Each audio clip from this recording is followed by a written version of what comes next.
Boa tarde. As mudanças com a reforma da Previdência, o direito do trabalhador e o que fazer para se aposentar. Este é o tema do Espaço Livre de hoje. Para falar sobre o tema, esclarecer algumas dúvidas que surgem com a nova Previdência, convidamos a especialista em Previdência em Ouro Fino, a advogada Juliana Donderi, que também foi vereadora na cidade. Juliana, seja bem-vinda ao Espaço Livre da Difusora. Boa tarde. Boa tarde, Luciana. Boa tarde, ouvintes da Rádio Difusora. Eu queria agradecer o convite. Gostaria de parabenizar a rádio por essa responsabilidade social, porque a Previdência é um interesse geral, de repercussão geral, que envolve a todos, envolve nossos pais, nossos familiares, nossos filhos, a todos de um modo geral. Todos no futuro vão querer aposentar. É um tema relevante e é muito importante hoje a gente estar podendo contribuir, pelo menos um pouco, com esse tema que vai mudar significativamente a vida de todos nós na questão de qualidade de vida no futuro. Em quanto tempo as mudanças na Previdência passam a valer? De ter sido promulgada, já está valendo as novas regras. Como fica a Previdência com essas mudanças? Por exemplo, a aposentadoria por idade. A aposentadoria por idade tem o maior impacto. Por exemplo, vai ter uma diferença. Vai ter diferença no valor do cálculo, vai ter diferença no tempo. Já vale a regra dos 62. Porém, tem a regra de transição. Se você já tiver o tempo, pode ser que já seja 60 anos e meio. Entendeu? Não vai ser 62 imediatamente.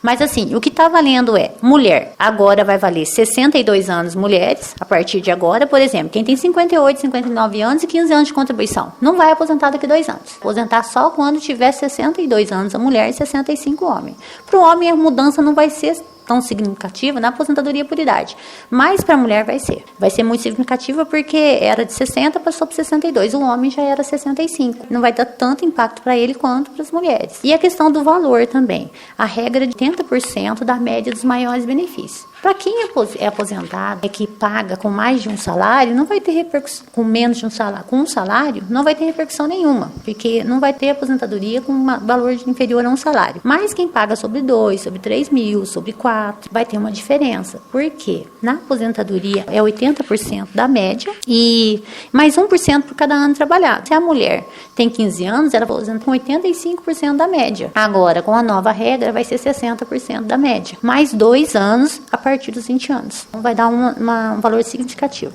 Como fica a aposentadoria por contribuição? Agora, a mulher vai ter que ter a idade de 62 anos para aposentar, o homem 65 e o mínimo 15 anos mulher e 15 anos homem. Não vai existir mais a por tempo de contribuição. Ela não vai existir. Vai ter as regras de transição, aposentadoria por idade com o tempo mínimo de contribuição. Como fica a aposentadoria por invalidez? A aposentadoria por invalidez, a meu ver, ela é uma que ficaram mais rígidas. Por quê? Para quem recebe um salário mínimo, não vai ter tantas diferenças. Mas para quem recebe acima de um salário, vamos supor um trabalhador que trabalha em uma fábrica ganha R$2.000. Na média do benefício dele deu R$2.000. Agora vai aposentar com 60% de R$2.000, seria R$1.200. Quase um salário. Quase um salário. Então, a regra só vai aposentar com mais de 60% se tiver mais de 20 anos de contribuição. Só vai deixar de ter esse redutor no percentual se for acidente de trabalho. A doença, por exemplo, a pessoa sofreu uma explosão numa fábrica, a pessoa ficou inválida e recebe 100% da média. Aposentadoria especial, como é? E a aposentadoria especial é só no Brasil que ela existe. Eu acho assim, ela era um exemplo no país e hoje eles tiraram, como se ela só não existe no Brasil, então não vale nada. E eles tiraram ela. A aposentadoria especial teve uma mudança significativa, por quê? Porque a partir dos 56, 58, 60 anos de idade. Antes não tinha idade mínima, você trabalhou 25 anos na atividade especial, você já aposentaria. Ou teria conversão de fator, por exemplo, você trabalhou 15 anos no posto de gasolina, 15 anos em outra função comum. Essa de 15 anos de posto de gasolina, você poderia converter em 1,4 para majorar o tempo de contribuição. Hoje não vai ter mais essa conversão, só vai ter aposentadoria especial se você trabalhar os 25 anos na atividade só especial, não vai ter conversão. E só o mais comum hoje é com 60 anos de idade, que é o histórico da nossa região é de 60 anos. 56 vai ser para aqueles pessoal que trabalha em mina, aquelas minas de subsolo, que não existe muito aqui na região nossa. A questão da aposentadoria especial também, teve um ponto importante, foi ela que adiou um pouco a promulgação da reforma. Por quê? No dia 22 que eles aprovaram essa reforma, eles tiraram a periculosidade da aposentadoria especial, ou seja, eles tiraram pessoas que trabalham com eletricidade, essa questão de alta tensão, acima de 250 volts, tiraram os vigilantes armados, né, os guardas noturnos que trabalham com armas. Então, eles tiraram isso da aposentadoria especial. O senador Paulo Paim, eles andaram brigando muito sobre isso, eles conseguiram colocar como destaque na reforma. Então, a periculosidade que estava fora da reforma voltou, então vai inserir como aposentadoria especial também. E o benefício de prestação continuado BCP? O BCP, o governo queria mudanças significativas nele. Receberiam um salário, um benefício de prestação previdenciária, que é o LOAS, somente para a questão do deficiente ou para quem teria mais de 70 anos. Só que o governo não conseguiu isso na Câmara. Nada mudou. Vai ser um salário a partir de 65 anos por idade, para quem tem renda até de 1/4 do salário mínimo, abaixo de 1/4 do salário mínimo, o que é muito pobre, porque o BPC é para pessoa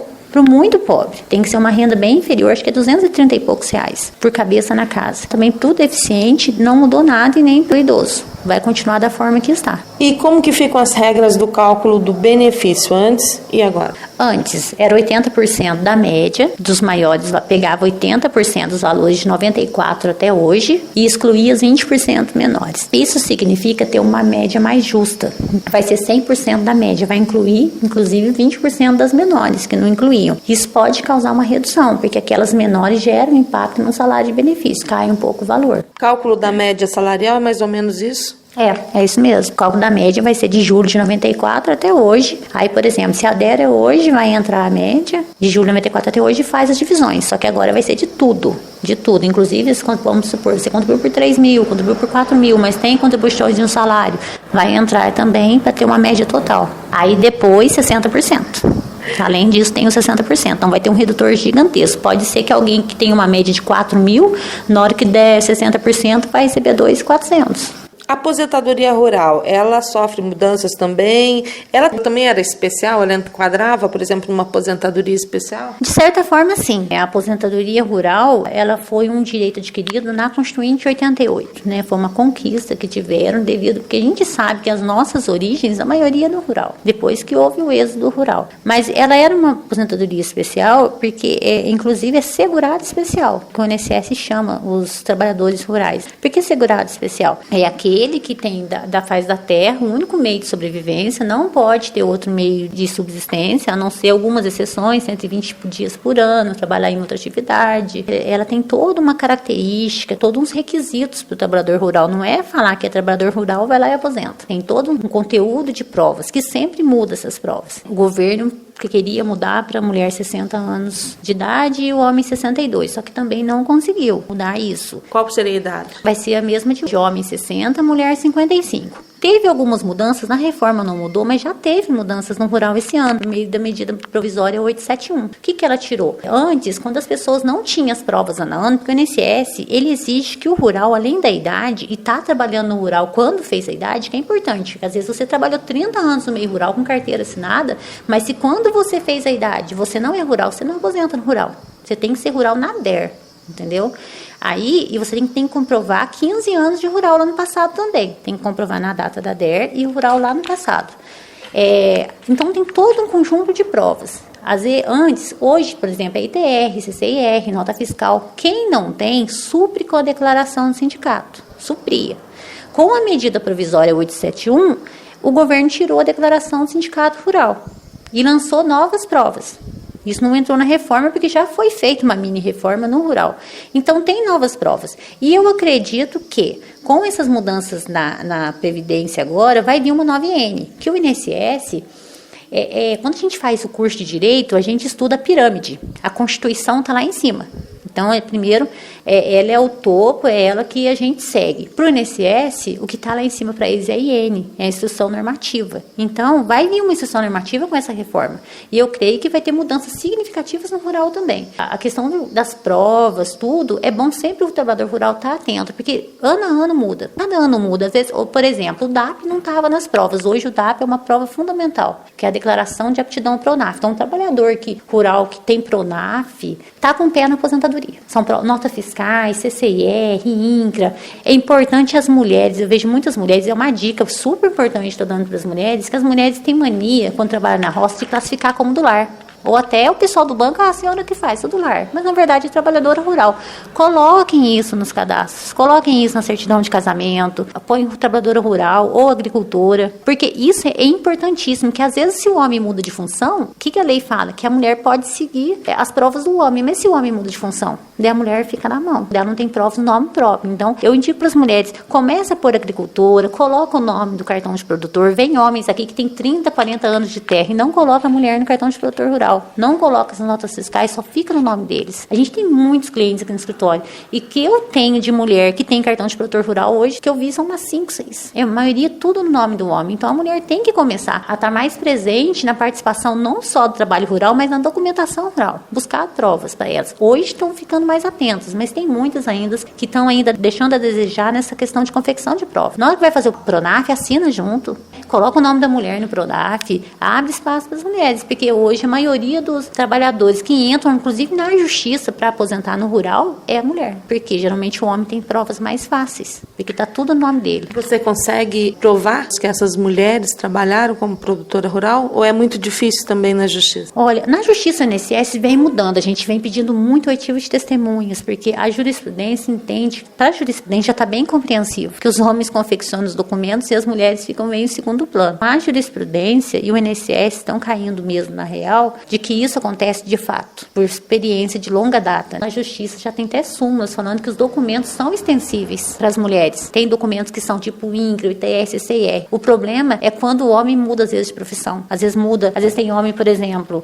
vai ser motorista, vai trabalhar no supermercado porque na roça tá difícil o serviço, a mulher às vezes fica cuidando da lavoura, entendeu? Aí começa a prova, deixa de ser extensível porque o homem passou a ser urbano. Aí tem mais dificuldade. A gente tem conseguido? Tem várias, mas algumas, às vezes, uma aposentadoria que seria fácil para você conseguir de imediato, você demora 5 anos, 3 anos na justiça. Às vezes a pessoa nem está viva para receber essa aposentadoria, fica para os herdeiros. Já que a rural, a mulher vai com 55, não vai mudar, e o homem com 60, as pessoas hoje que trabalham na cidade e de repente resolvem voltar para a zona rural, essas pessoas contribuíram de repente 8 anos na cidade, aí elas passam aí para o rural, elas vão se aposentar pela cidade, pelo rural, como vai ser? Hoje existe a aposentadoria híbrida, ela está no artigo 48, parágrafo 3º da lei, a lei 8.213. É a possibilidade do compro do rural com o urbano.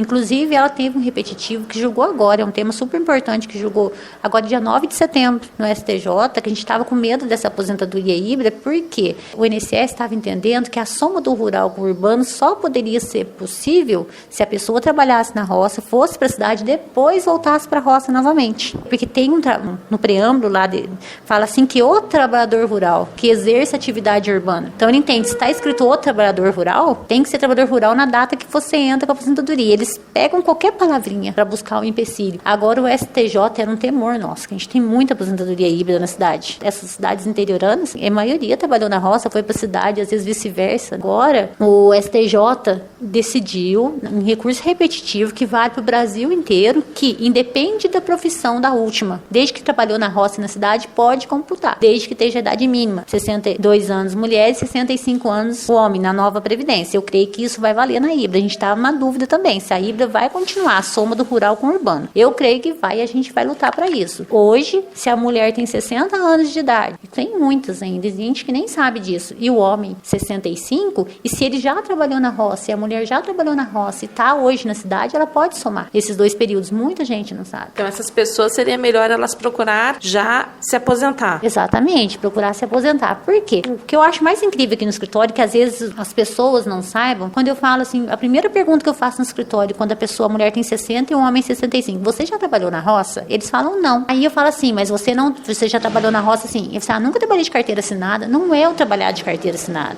não é o ter terra na cidade, basta ter trabalhado na roça. Daí, mas como que ele prova? Aí a gente vai buscar as provas. Provar que o pai era rural, porque a IN, que é, para mim é a lei principal do INSS, e eu sigo muito ela, tem várias alternativas que dá. Você tem que estudar todo esse artigo de lei, mas lá fala assim, se o pai, um exemplo, for rural, rural e se provar que ele é rural quando solteiro, você consegue comprovar que ele é rural. Porque é difícil a mulher ter prova. Se hoje já não tem, imagina naquela época. E quem que vai guardar prova de 68, 72 e ficar guardando? Ninguém guarda. Mas tem os meios de comprovar. A gente vai nas certidões de casamento, certidões de nascimento, prova que lá estava a profissão de lavrador. Daí a importância de, na hora de você fazer um registro, você colocar a profissão de lavrador em vez do lar. Como você quer provar que é rural, você coloca do lar lá. Dá uma dificuldade para advogado isso aí, mas a gente consegue comprovar com base em testemunhos, mas tem que ter os inícios de prova. Pelo menos algum documentozinho que falava que era lavrador. A pessoa, ou o pai, ou a mãe, entendeu? Tudo isso ajuda. Juliana, como que fica a pensão por morte? Para mim é mais cruel.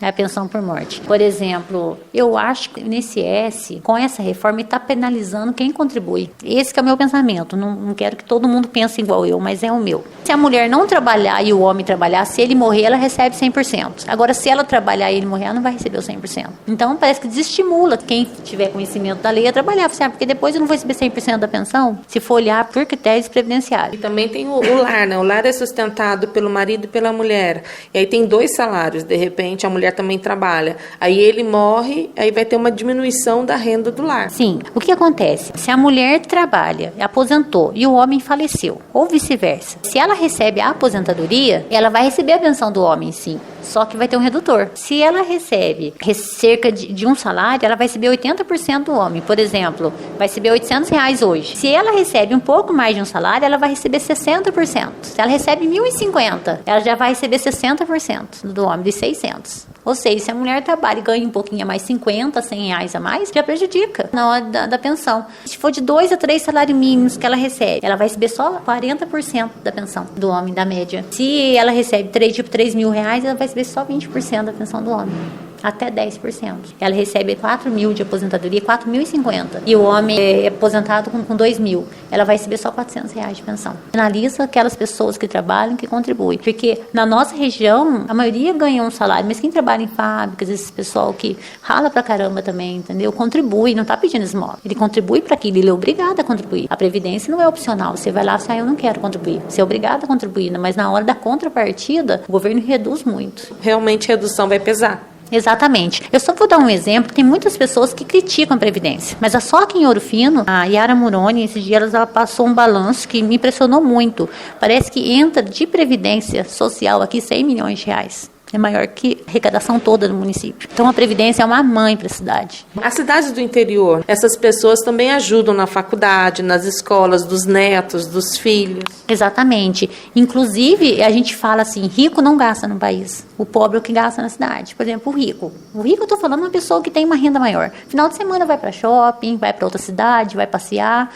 E o pobre, que ganha um salário, 2 salários, fica na cidade, gasta na farmácia daqui, gasta no supermercado daqui, gasta nas lojas daqui. Aqui, hoje você não vai ver tanto impacto, mas daqui 10 anos a gente vai ver o impacto que isso vai trazer no comércio da cidade. No Brasil todo. No todo. Por quê? O governo, ele arrecada se tiver dinheiro. Por que o governo está liberando um fundo de garantia agora tudo? Para no final do ano ter dinheiro para o pessoal gastar no comércio. E a Previdência é isso também. A Previdência que o pessoal recebe, eles pagam de volta quase tudo em imposto. Que eles compram, estão pagando imposto. Então gera uma arrecadação maior. Quanto maior a renda que a população recebe, isso é um estudo que existe da Previdência, inclusive da Unicamp, quanto maior recebe a renda, mais o pessoal gasta, o pessoal que recebe menos. Mais eles gastam e que eles têm que... Aquele gasto de um salário, 2 salários, não dá para eles guardarem. Eles têm que gastar para se manter. Você pode ver nas farmácias aqui, começo de mês, como elas têm as filas. Então o pessoal recebe a aposentadoria já para ter esses gastos, isso volta em imposto para o governo, aumenta a arrecadação. Entra menos dinheiro, diminui a arrecadação. Vai ter um redutor significativo. E só lembrando, pessoal, porque o nosso tempo é curto, a por idade. Quem vai fazer a idade, talvez, em janeiro do ano que vem, não vai ter que ter 62 anos. Vai ter que ter 60 anos e meio. Essa regra, 62 anos, para quem já está próximo para aposentar, vai começar em 2023. Bom correr. Vão correr atrás, pelo menos para ficar sabendo. Ô Juliana, quem tem 15 anos só se for pela idade para se aposentar? Sim, só se for pela idade. Protocolar, aposentadoria, justiça também alteraram da forma de você entrar na justiça. Tem que ser na justiça federal, para cidades, ficou mais difícil? Pra gente ficou mais difícil, porque está na PEC que cidades até 70 quilômetros da Justiça Federal vai ser obrigado a entrar na Justiça Federal. Essa trata de competência delegada, sabe? Por exemplo, a competência para as ações contra a União é da Justiça Federal. Só que por causa da distância, nem todas as cidades têm Justiça Federal, eles delegaram a competência para a Justiça Estadual. E hoje não vai ter mais isso, só vai ter cidades acima de 70 quilômetros. Por exemplo, o Ouro Fino vai entrar. A partir do ano que vem, em janeiro, nós já vamos ter que entrar na Justiça Federal de Pouso Alegre. Não gosto muito disso. Por quê? Eu não gosto de juizado especial. O que eu sinto, a primeira instância do GESP é muito boa. Os juízes de Pouso Alegre são muito bons, mas o recurso nominado, quando vai para a junta, lá para a turma recursal, é horrível. E os juízes lá são muito céleres, às vezes eles passam em cima de direito. Só um exemplo, o LOAS no Tribunal Regional Federal é muito mais fácil de conseguir quando recebe um pouquinho a mais de um quarto do salário mínimo do que no GESP. O GESP meio assim, não recebe um quarto, não tem direito. Eu já senti isso na pele com algumas ações que na época eu comecei a entrar na Justiça Federal. Voltei para a Justiça Estadual, então nós vamos ser muito prejudicados com isso, porque o juizado especial, nossos professores falam, é um roedor de direito. Eu não curto muito isso, então nisso acho que a gente vai ser muito prejudicado. Mais dificuldade também para as pessoas que vão entrar na Justiça. Sim, porque vamos ter que deslocar para audiências em Pouso Alegre, o pessoal daqui de Ouro Fino, Monte Sião, não sei se vai entrar, vamos ver como que vai ser, porque passa de 70 quilômetros, Monte Sião, Jacutinga, Bueno, não sei como que vai ser, mas pode ser que sejam para Pouso Alegre também, não sei como vai ser essa questão aí, porque é muita coisa para decidir, vai ter várias leis para regulamentar isso, o tribunal acho também que vai fazer uma questão de escolha das comarcas, entendeu? Vai ter toda uma delimitação aí. Isso porque talvez eles esperem uma enxurrada de ações? Eu não sei, eu acho que já tinha, essa questão da mudança já estava meio que prevista antes, entendeu? É porque a competência realmente é da Justiça Federal. A questão da comarca, do estadual, é para facilitar, para ajudar, porque os juízes do Estado não tem nada a ver com a União, são remunerados pelo Estado, mas essas ações são contra a União, só dão essa alternativa para benefícios previdenciários. Só que o juiz do estadual não recebe nada por isso, por julgar um serviço que não é deles, de fato é da Justiça Federal, mas para nós era muito mais fácil por aqui, muito mais prático, as audiências serem aqui. Eu já tive clientes que a gente foi levar lá em Pouso Alegre e sofremos acidente, então é bem complicado pra gente, a gente sabe que as estradas não são boas, para nós não serão de jeito nenhum bom. Juliana, muito obrigada, não deu para falar mais, mas a gente terá outra oportunidade talvez para falar e explicar outras dúvidas que surjam da Previdência. Obrigada pela tua participação aqui no Espaço Livre. Eu que agradeço, felizmente não dá para falar tudo, porque a PEC tem 66 páginas, a gente até chama de PEC 66, sabe? É só um número de páginas, então é PEC 6, 66 páginas, são 6 regras de transição. Se tiver uma outra oportunidade, lógico que eu estarei disposta a falar sobre as regras de transições, porque até pra gente que é advogado, que estuda isso há anos, é complicado. Aqui é a entrevista com Juliana Donderio, advogada nesse setor de Previdência aqui em Ouro Fino. E você continue na nossa programação, agora com Rádio Serviço e depois programa Vale Tudo e apresentação de Paulo Henrique. A todos uma excelente tarde, até amanhã, se Deus permitir.